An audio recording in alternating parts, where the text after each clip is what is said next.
자, 하나님은요, 출애굽기를 통해서 우리에게 자기 중심에서 하나님 중심으로 전환해야 된다는 걸 가르친다고 그랬습니다. 그러면 구원자도 어떻게 해야 됩니까?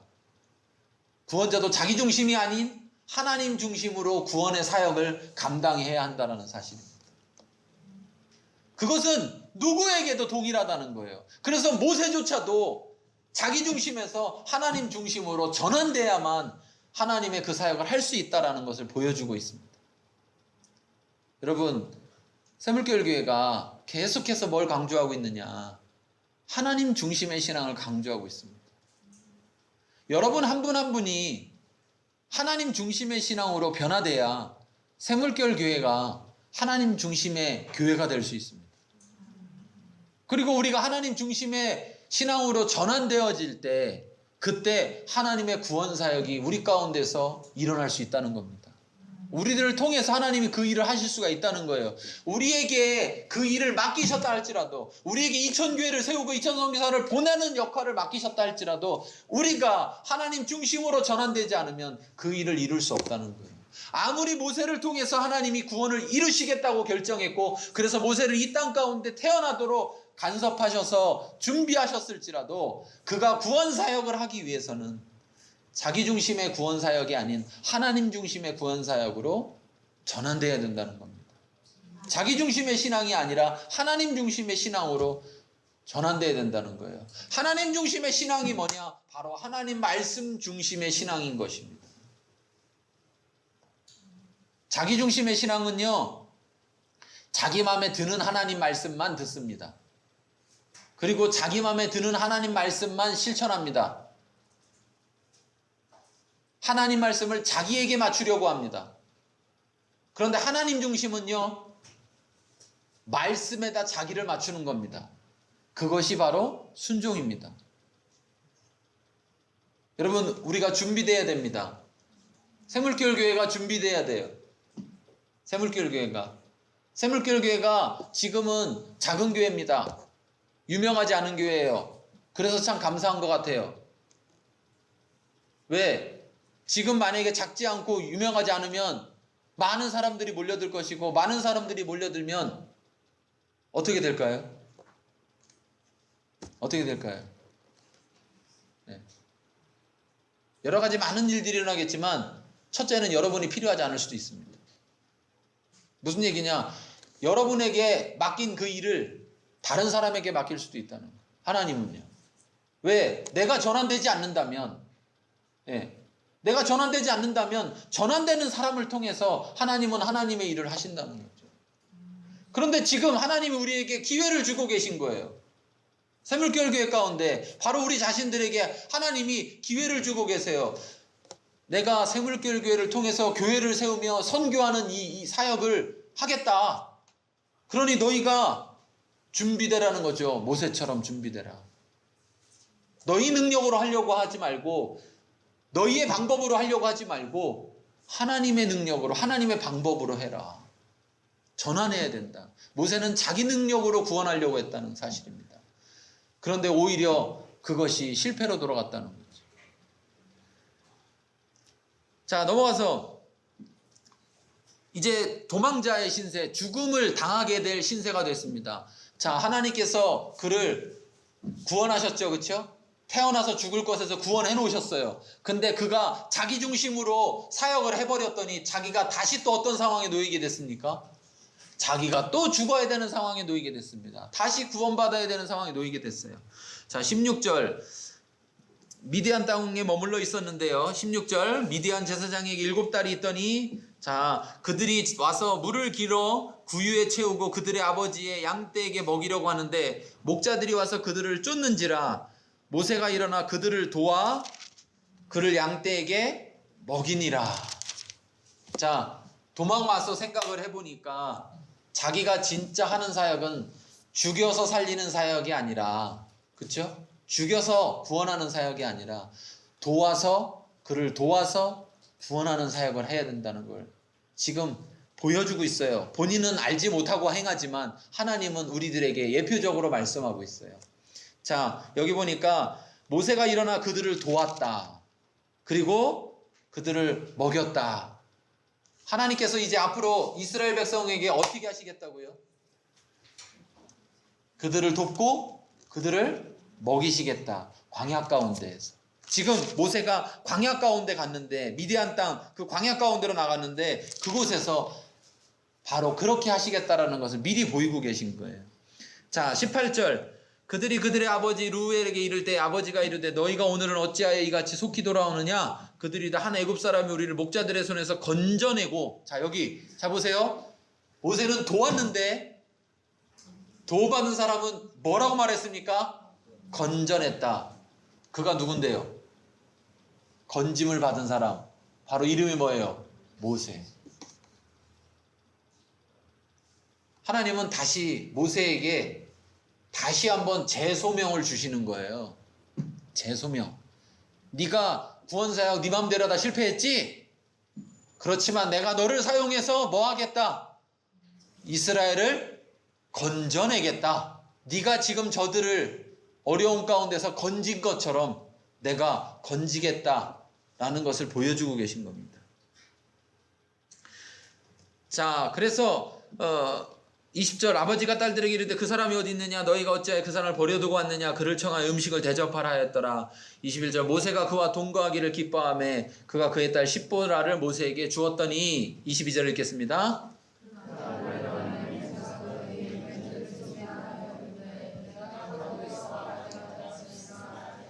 네, 모세가 자기를 보니까 자기 신세가 어떤 신세예요? 나그네 된 신세다. 그래서 자기 아이를 낳고 그 아이의 이름을 나그네라는 의미로서 게르솜이다 이렇게 이름을 지었습니다. 모세가 하나님 중심으로 전환되지 못할 때 그의 인생이 나그네와 같은 겁니다. 그는 구원자의 역할을 해야 되는 사람인데, 구원자의 삶을 살아야 되는 사람인데, 구원자의 삶을 살아야 되는 사람이 자기 중심 속에 있을 때에 그는 나그네일 수밖에 없다라는 겁니다. 떠다닐 수밖에 없다는 거예요. 자기 곳이 없다라는 것이죠. 자, 그런데 하나님이 이제 일하고 계십니다. 하나님이 어떻게 일하시느냐? 모세를 자기 중심에서 하나님 중심으로 바꾸시면서 그를 이제 다시금 소명을 줘서 그에게 하나님의 구원사역을 맡기겠다라는 것을 예표적으로 보여주셨고, 3장에서는 이제 그 일이 실제적으로 일어나게 됩니다.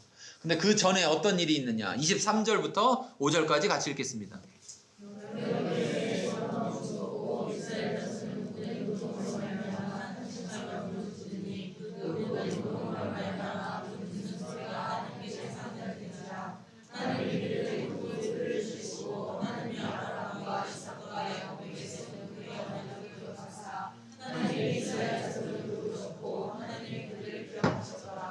네, 자 여기서 중요한 사실 보십시오.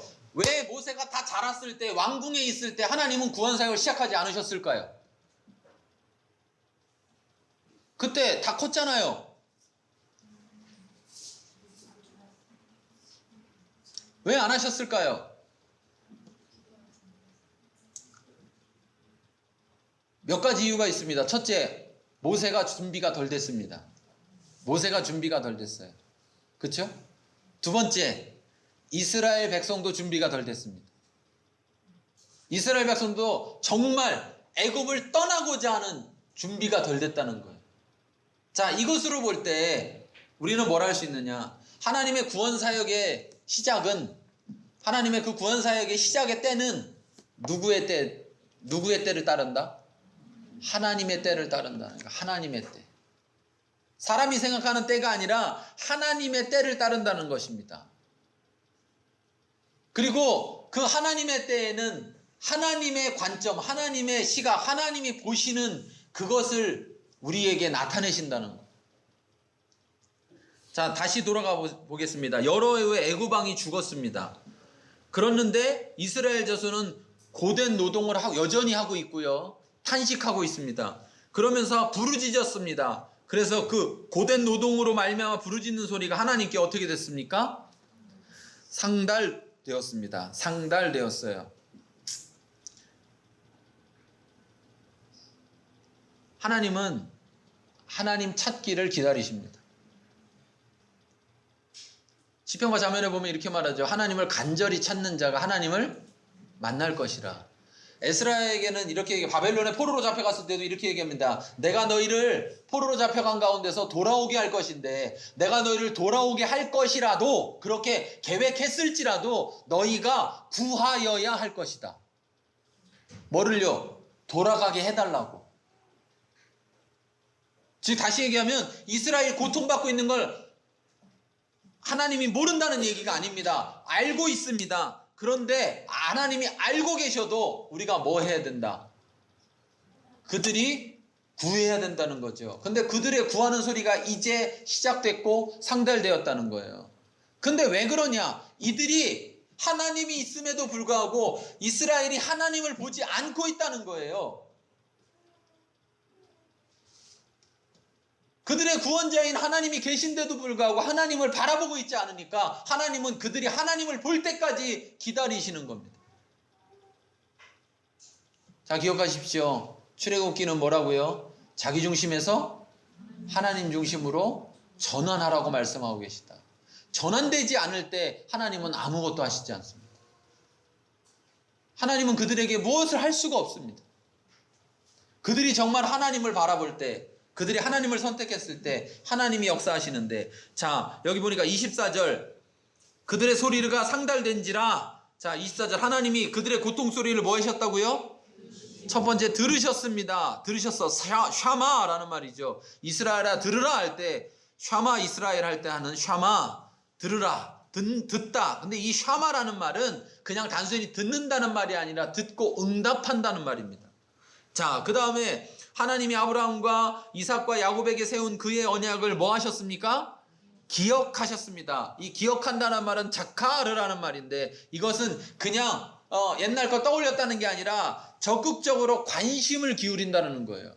그 약속을 기억해서 그것에 대해서 관심을 기울인다. 즉 다시 말하면 하나님은 이스라엘에게 이들의 기도가, 이들의 부르짖음이 하나님 앞에 상달되기 이전부터 하나님은 뭐 하고 계셨다고요?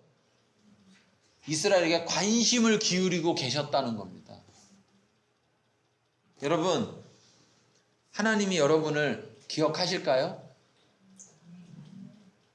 하나님은 여러분에게 관심이 없을 때가 없습니다. 여러분, 사랑하는 사람에게 관심 없을 때가 있나요? 없나요? 없어요. 하나님은 우리를 향한 사랑이 식었을까요? 오래돼가지고 안 식었을까요? 우리를 향한 하나님의 사랑은 식지 않습니다. 왜? 하나님은 사랑이시기 때문에. 하나님은요, 우리가 잘 모를 때에도 우리에게 늘 관심을 갖고 계세요. 여러분의 일거수일투족에 다 관심을 갖고 있습니다. 여러분이 잘할 때만 관심이 있는 게 아니라 잘 못할 때에도 관심을 갖고 쳐다보고 있습니다. 그리고 하나님은 하나님의 약속을 기억하고 있습니다. 그 약속을 가지고 관심 있게 보고 계시다는 사실이에요. 25절 하나님이 이스라엘 자손을 뭐 하셨습니까? 돌보셨다. 이 라라는 말입니다. 라라는 말인데 이 돌보셨다라는 말은 친절이나 동정심을 가지고 움직이셨다라는 거예요. 자, 하나님은 이스라엘을 구원하기 위해서 언제 움직이셨죠? 지금 이 상달된 소리가 들릴 때 움직이셨나요? 모세가 태어나기 이전에, 모세의 부모가 결혼하는 그 시점, 그들이 만나서 결혼하게 된 그 순간부터 이미 하나님은 이스라엘을 돌보고 계셨습니다. 아니, 하나님은 야곱에게 약속한 창세기 46장에 말한 걱정하지 말고 내려가라. 내가 너희를 다시 올라오게 할 것이다 라고 약속하신, 그래서 애굽에 내려가는 순간부터 이미 하나님은 이스라엘을 보호하고 계셨고 그들을 위해 일하고 계셨다는 사실입니다. 여러분, 하나님의 말씀을 따라가면요, 어디를 가든지 하나님은 늘 보호하십니다. 늘 돌보세요. 하나님이 가라고 한 길을 가면 진흙탕을 가도 돌보시는 거고요, 마른 길을 가도 돌보시는 겁니다. 그래서 그것을 깨달은 다윗은 이렇게 고백하는 겁니다. 시편 23편에 내가 사망의 음침한 골짜기를 통과해 지나갈지라도 내가 두려워하지 않는 것은 주께서 나와 함께 하심이라. 즉 주께서 나를 돌보시기 때문이다. 여러분이 지금 어느 길을 가고 있습니까? 하나님이 가라고 한 길을 가고 있는 겁니까? 아니면 아직도 내 중심으로 내가 가고 싶은 길을 가고 있는 것입니까? 하나님이 가라고 한 길을 여러분이 가고 계시다면 지금 그 길이 어떤 상황이냐에 그것에 따라서 내가 보호받고 보호받지 못하고 결정되는 것이 아니라 내가 어떤 상황에 놓여 있든 내가 하나님이 가라고 한 길을 가면 하나님은 나를 보호하고 계시다는 겁니다. 내가 깨닫든 깨닫지 못하든 하나님은 여전히 일하고 계시다는 사실을 기억하시기 바랍니다.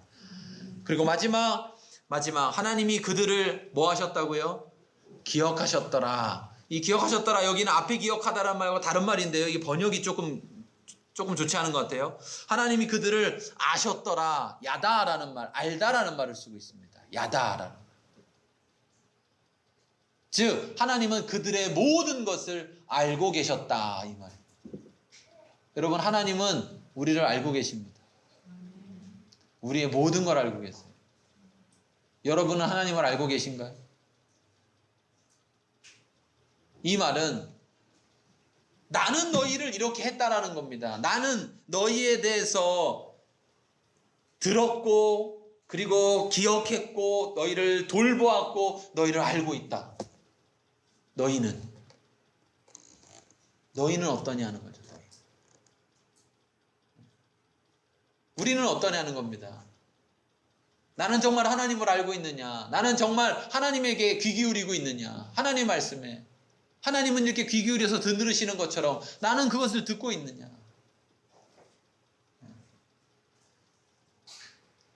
자, 하나님은 구원을 위해서 어떻게 일하시는가? 같이 읽겠습니다.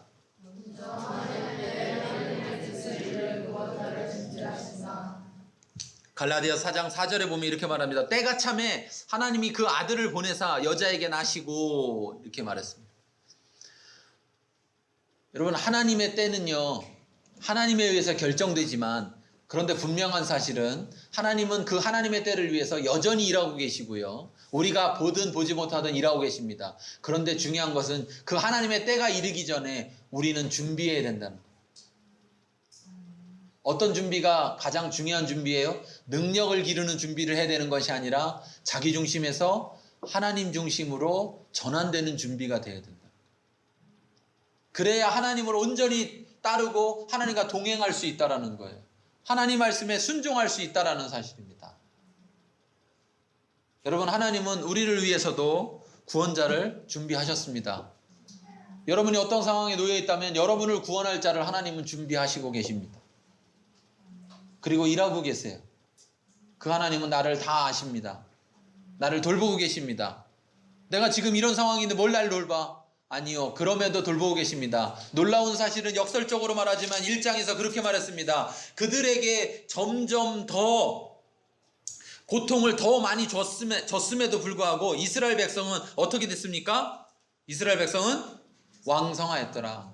더 번창하였더라. 그들에게 더 고통을 줌에도 불구하고 여전히 이스라엘은 더 많아졌더라. 하나님이 돌보시지 않았다면 그들이 그 고통 가운데서 더 많아질 수 없을 것입니다. 여러분 우리가 보이는 눈에 보이는 우리의 기준과 우리의 생각 속에 보이는 것만 가지고 여러분 판단하지 마십시오. 우리가 보지 못하는 부분에서 일하고 계신 하나님을 여러분 볼 수 있기를 바랍니다. 내가 하나님을 알 때 하나님의 일하심을 볼 수가 있습니다. 하나님이 얼마나 세밀하게 얼마나 놀랍도록 일하시는지를 여러분 깨달으시기 바랍니다. 우리 같이 말씀을 생각하면서 하나님 이렇게 일하고 계신데 나는 어떻게 하나님의 그 일하심 가운데 나는 전환되고 있는지 나를 돌이켜보면서 같이 한번